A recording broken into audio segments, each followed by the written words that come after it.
And that adds up. Like for some of us who have adult jobs and are doing more than 10 comics a month, like that can get really pricey. Boxes. So I can't imagine what it's like for children, and some of them have to be spending their lunch money. And I feel bad. Hey man, I've chosen comics over lunch money. I've definitely chosen comics over lunch, but you shouldn't have to. You shouldn't have to. Like I loved when the Archie comics brand actually had their comics for like $2.50 and $3. Like that was really accessible to kids. Like the digest, right? Like the digest, or even the floppy Sonic the Hedgehogs before they lost that license, unfortunately. But that's because of Archie's snafus, and we won't get into that.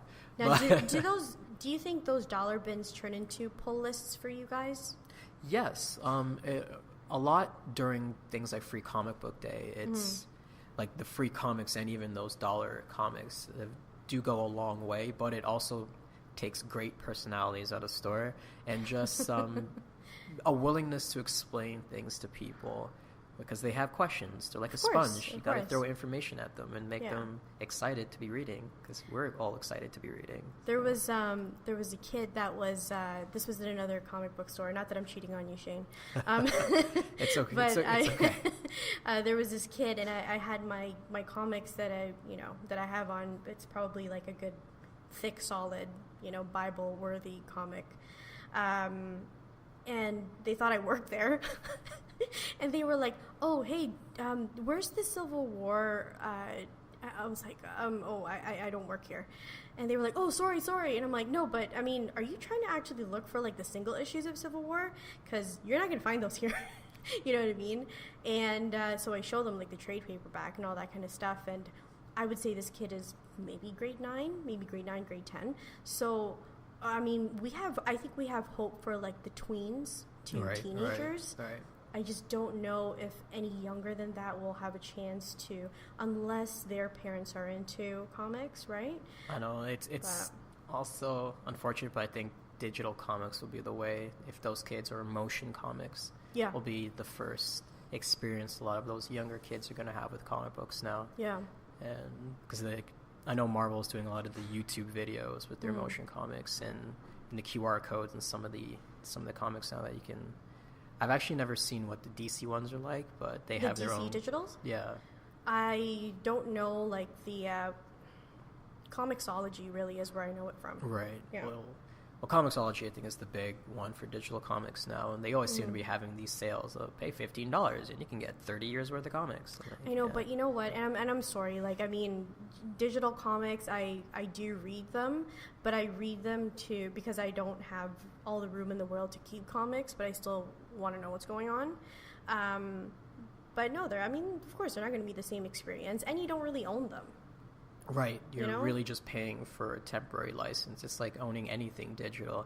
If you really read the fine print, guys, even with the digital games that you've bought, and that's why I sort of prefer physical games, even though those PlayStation Network sales are so good, you don't actually own these things, and that's and it takes up memory. It takes up room in your stuff, So I wanted to get back into your store as well, but there's a few different personalities that's in your store. And one of my favorite ones is, of course, Jules. Yeah. She's Julie to everybody, but she's Jules to us. Yeah, she's Julie to everyone else. Julie has been working there 1 year longer than I have. So that's seniority, though.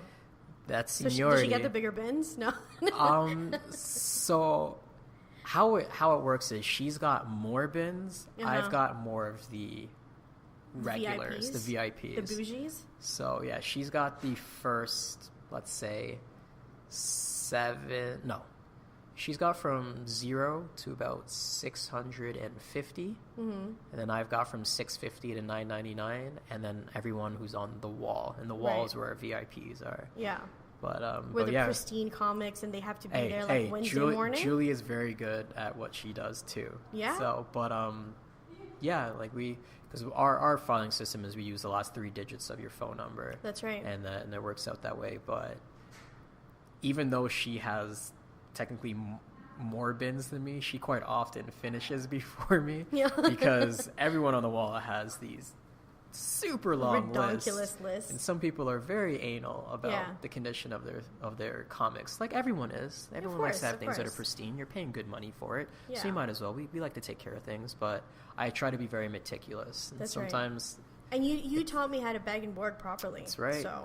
I learned from Todd. I learned from the best. That's right. It's passed on knowledge, people. Basically, get rid of those air bubbles. They take up room. Right. It's like secret martial arts. Like you need to learn from a master. From a grasshopper. From a sensei. I'm just like a Padawan to you guys. Like Todd is like the master Jedi. You're the Jedi. Oh, I can bag and board comics in my sleep. There you go. Essentially blindfolded. Yeah, I'm down, man. I'm down to help. And of course, I mean, we briefly talked about Todd, but what a great guy, man. Like, he was the first guy I've encountered there, and he taught. Every time you ask him a question, he'll have a story with it for you. Right. He's definitely a people person. He loves telling stories, for better and for worse. If you want a straightforward answer, he may not be your first source. That's why he sends people to me, scratching my nose. But but no, he has a zest for comics that is very rare, and the joy he has when we do things like the Halloween Comic Fest or Free Comic Book Day. Like he genuinely loves the medium and he loves people. So it's why I wanted to work for him, because I have fond memories of him growing up, and he was a guy that I wanted to be my boss. So. He's got to be a cool boss, though, right? Yeah, I mean, hey, like with every boss, you clash heads sometimes, but I do genuinely have love for the guy. Yeah, no, he's great, man. Like, and I try not to go there during my lunch break, because the next thing you know, I asked him one question, then we started talking about. If you want, oh my gosh, if you want to just get in and out of a store, we are not that store. No, they're not that store at all. We are definitely that store like Comic Book Men, where we will be in the middle of a conversation, or you'll say something and it'll turn into a half an hour-long conversation that has so many different tangents. And then Todd brings in more people into the conversation. And Todd, people could be minding their own business, and Todd will bring them in. It's like Godfather Part 3. Every time you thought you was out, they pull you back in. So, that's like, so true.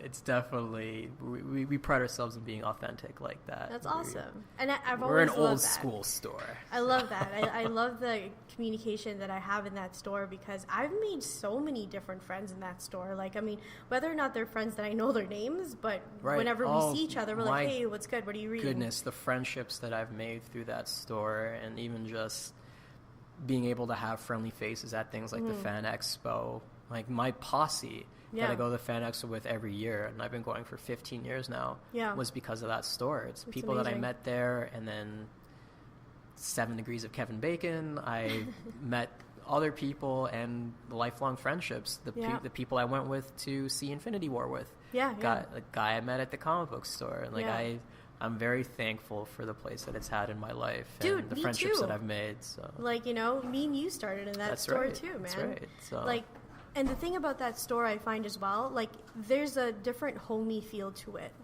than going to a bigger box store, Right. And I think I hope you guys never change, Yeah, for better and for worse, there's a lot of clutter. Be warned. You kind of sometimes need to be a gymnast or a ninja to traverse that or store.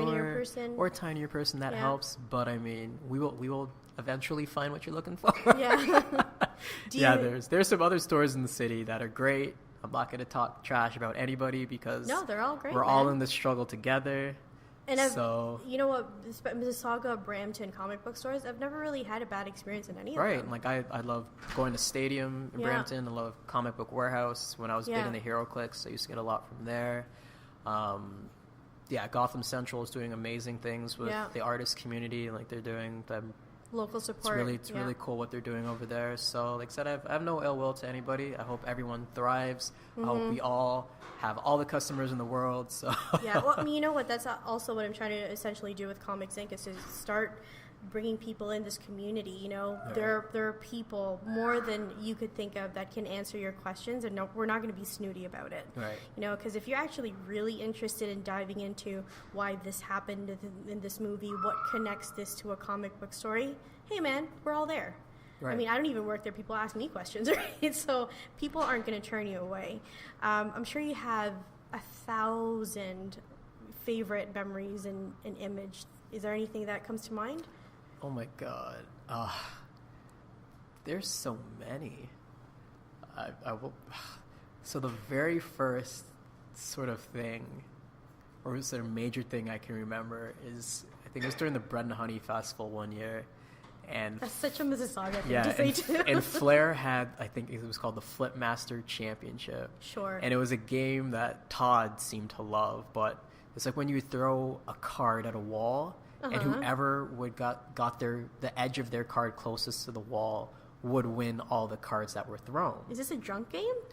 No. No. So I guess kids used to do this with hockey cards and whatnot, where they kind of throw them. It's sort of like Pogs gambling almost. with Pogs, Yeah, with Pogs or marbles. But so there was a tournament, and if you won, you got a T-shirt and like this lanyard and everything. And to this day, I still have that T-shirt.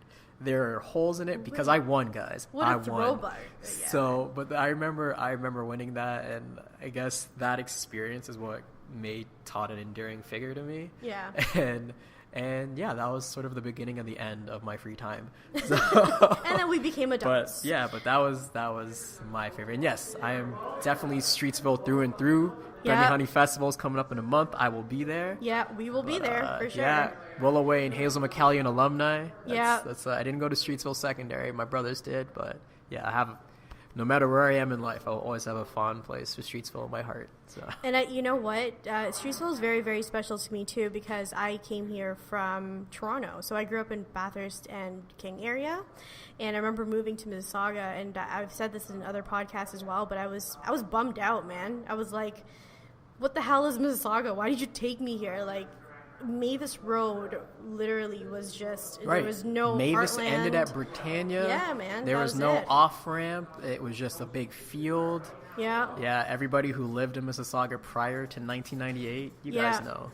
Oh, we know. We had no backyard, man. Like, that's how it was. And discovering pop culture places was really why I was able to call it home, and why I still call it home right now. So from obviously you live like as a kid living in Mississauga to now an adult like that doesn't want to leave Mississauga. And I keep going back to Streetsville. I love it. Your store actually, it feels like Streetsville. Do you know what I mean? Yeah. Like as one of the older stores in Streetsville now, Todd, I think the Streetsville BIA actually gave him an award. I can't remember if it was last year or the year before, just with his tenure in the village of Streetsville, because we are the village in the city. Yeah.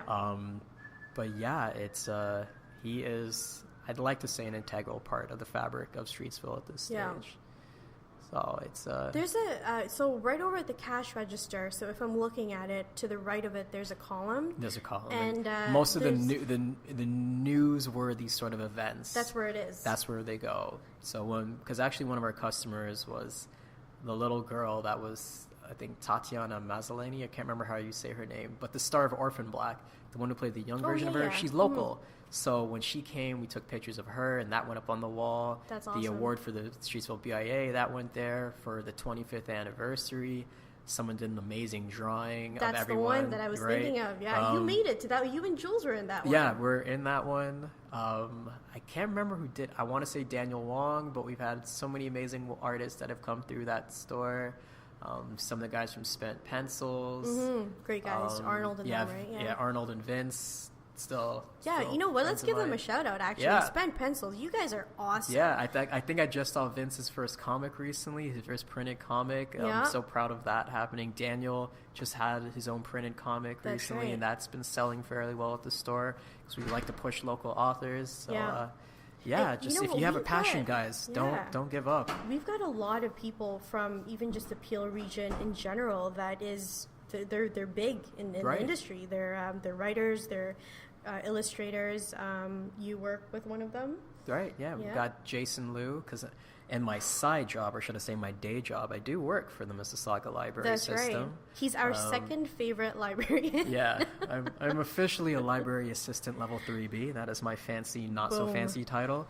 But yes, Jason Liu, who Jason, you're amazing. Yeah, who has his comic published through Chapterhouse. Mm-hmm. Oh my lord, I can't remember the actual title. It's The Incredible Something Lizard. No, The Pitiful Human Lizard. The Pitiful Human Lizard. Yeah, because mine is on order. Volume 1 is on order. And he just finished his comics for the year, so go out and buy it. It's another big local artist. I'm very proud of the work that he's been doing. Is he from here too, in Mississauga? Yeah. Yeah. Come visit us at Central Library if you have some spare time. That's but right. And